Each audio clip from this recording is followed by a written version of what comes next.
आज हम सब एक बहुत ही खास, एक बहुत ही लंबी यात्रा पर निकल रहे हैं। एक ऐसी यात्रा जो हमें लेकर जाएगी समय के बिल्कुल अंत तक।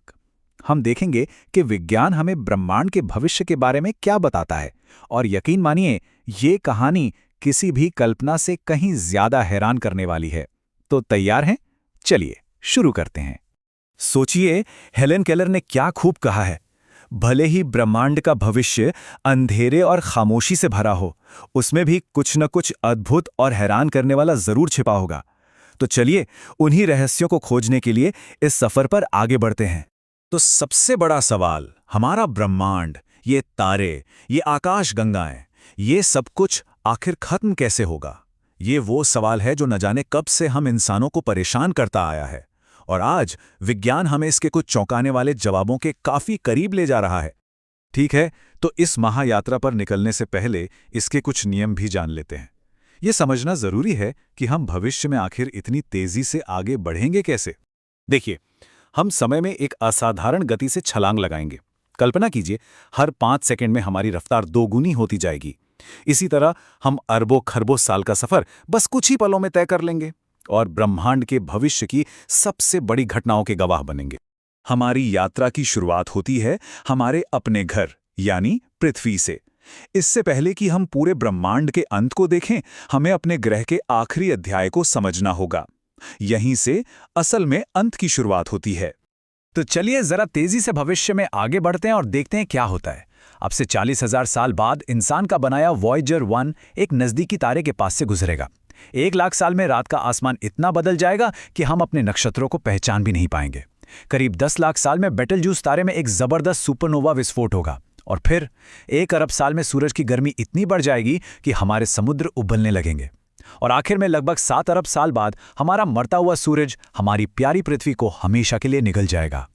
और बस, सूरज अब मर चुका है। उसका जो कुछ भी बचा है, एक छोटा सा व्हाइट ड्वार्फ, वो गहरे अंतरिक्ष की जमा देने वाली ठंड में धीरे धीरे ठंडा हो रहा है। हमारे सौरमंडल की कहानी बस यहीं खत्म हो जाती है। सूरज की मौत के साथ ही ब्रह्मांड एक नए और बहुत ही अंधेरे दौर में दाखिल होता है। इस दौर को कहते हैं डीजेनरेट एरा। ये वो समय है जब तारों की रोशनी सिर्फ एक याद बनकर रह जाएगी। जरा फर्क देखिए, एक तरफ है हमारा आज का ब्रह्मांड, जिसे स्टेलिफेरस एरा कहते हैं, जो तारों की रोशनी से जगमगा रहा है, जहां हर पल नए तारे जन्म ले रहे हैं। और दूसरी तरफ है वो भविष्य का डीजेनरेट एरा, जो एक तरह से ब्रह्मांड का कब्रिस्तान है। यहां कोई नया तारा नहीं बनेगा और रोशनी का युग हमेशा के लिए खत्म हो जाएगा। तो ये व्हाइट ड्वार्फ आखिर है क्या? असल में ये हमारे सूरज जैसे तारों के मरने के बाद बचे हुए गर्म घने अवशेष हैं। आप इन्हें ज़ॉम्बी स्टार्स भी कह सकते हैं, जो बस अपनी बची खुची गर्मी से धीमी सी रोशनी देते रहते हैं। और जब यही व्हाइट ड्वार्फ अरबों खरबों साल में पूरी तरह से ठंडा हो जाता है, तो वो बन जाता है एक ब्लैक ड्वार्फ। ये एक ऐसी चीज है जिससे ना कोई गर्मी निकलती है, ना कोई रोशनी। और सबसे दिलचस्प बात, हमारा ब्रह्मांड अभी इतना पुराना हुआ ही नहीं है कि कोई ब्लैक ड्वार्फ बन गया हो। तो जब सारे तारे बुझ जाएंगे, तब क्या? ब्रह्मांड पर राज कौन करेगा? जवाब है ब्लैक होल्स। यही होंगी ब्रह्मांड की आखिरी और सबसे ताकतवर शक्ति। ये नंबर देखिए, ये हमें हमारी असलियत बताता है। ब्रह्मांड की पूरी जिंदगी की तुलना में वो समय जिसमें हमारे जैसा जीवन संभव है, वो इतना छोटा है, इतना छोटा कि वो लगभग 0 के बराबर है। हमारा पूरा अस्तित्व ब्रह्मांड के इतिहास में बस एक पलक झपकने जैसा है। तो इस ब्लैक होल के दौर में ब्रह्मांड कैसा दिखेगा? कल्पना कीजिए, एक ठंडा, अंधेरा और लगभग पूरी तरह खाली ब्रह्मांड। आकाशगंगाएं अब तारों से नहीं, बल्कि ब्लैक होल्स के झुंडों से बनेंगी। इस युग में सिर्फ एक ही बड़ी घटना होगी, ब्लैक होल्स का एक दूसरे में मिल जाना।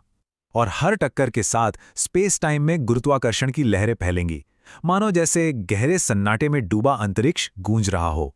लेकिन क्या ब्लैक होल हमेशा रहेंगे? इसका जवाब है नहीं। महान वैज्ञानिक स्टीफन हॉकिंग की थ्योरी के मुताबिक वो भी एक दिन खत्म हो जाएंगे।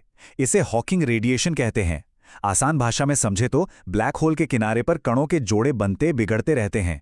कभी कभी एक कण अंदर गिर जाता है और दूसरा बाहर निकल जाता है। यही बाहर निकला हुआ कण अपने साथ थोड़ी सी ऊर्जा ले जाता है, और जब ये खरबों खरबों खरबों साल तक होता रहता है, तो ब्लैक होल धीरे धीरे भाप बनकर उड़ जाता है। और अब हम अपनी यात्रा के बिल्कुल अंतिम पड़ाव पर आ पहुंचे हैं। वो पल जब सब कुछ शून्य में विलीन हो जाएगा। ये सिर्फ ब्रह्मांड का अंत नहीं, ये समय का ही अंत है। जैसे ही ब्रह्मांड का आखिरी सुपरमैसिव ब्लैक होल अपनी आखिरी सांस लेता है, वो एक जबरदस्त धमाके के साथ खत्म होता है और ब्रह्मांड को एक आखिरी बार रोशनी से नहला देता है। ये ब्रह्मांड की अंतिम शानदार घटना होगी। और इसके बाद ब्रह्मांड में फोटॉन यानी प्रकाश के कणों के एक ठंडे समंदर के अलावा कुछ नहीं बचेगा।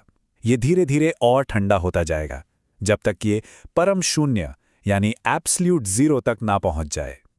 और उस पल समय का कोई मतलब नहीं रह जाएगा। क्यों? क्योंकि जब कुछ घट ही नहीं रहा, जब कोई बदलाव ही नहीं हो रहा, तो समय को मापेगा कौन और कैसे? बस कुछ नहीं होगा। हमेशा के लिए एक अंतहीन खामोशी, एक स्थायी ठहराव। तो क्या वाकई सब कुछ यहीं खत्म हो जाएगा, या फिर क्या ये अंत एक नई शुरुआत हो सकती है? कुछ वैज्ञानिक सोचते हैं कि शायद इस परम शून्य से एक नया बिग बैंग जन्म ले सकता है, या शायद हमारा ब्रह्मांड कई ब्रह्मांडों में से बस एक है। ये एक ऐसा सवाल है जिसका जवाब शायद हमें कभी न मिले, लेकिन ये हमें ब्रह्मांड की इस विशाल कहानी में हमारे छोटे से कीमती वजूद के बारे में सोचने पर जरूर मजबूर कर देता है।